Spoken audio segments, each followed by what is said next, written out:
same time, tayo tayo magkakaroon. Ano sa isip niyo po? A sound mind in a troubled world. Dalawa, mind in a troubled world. What may maganda kanina yung... Yes. So, yun. Kung bakit ko po kayo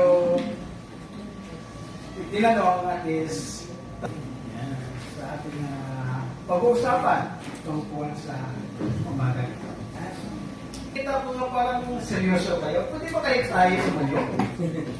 Tayo muna tayo. Sige nga. I-practice natin ang ito na exercise, breathing exercise. Sababi niyo kayo. Mga deep breathing that we're going to do. Okay, ginagawa namin sa City Hall ng Quezon City. To do it like this. Okay. Up. Down with the problem. Up with God. Down with the problem. Up with God. Down with the problem. Up with God. Down with the problem. Up with God. Now, kapag up tayo, ano yun? Nag-breath tayo. Pag down tayo, nag-release tayo. Parang baliktad eh. Kasi pag up tayo, lumamin ka natin.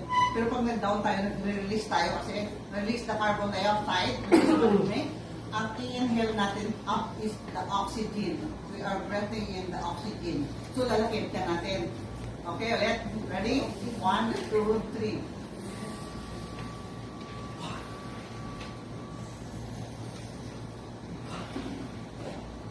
Good job.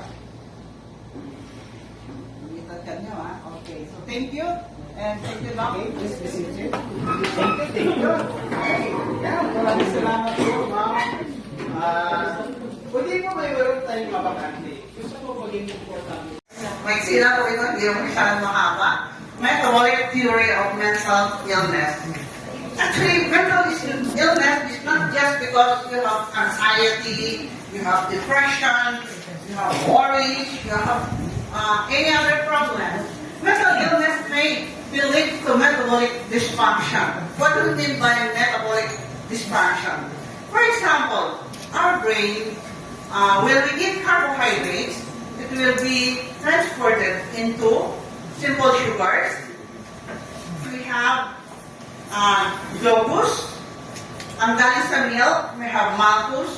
And from fruits, we have fructose. So, they will be needed by the brain.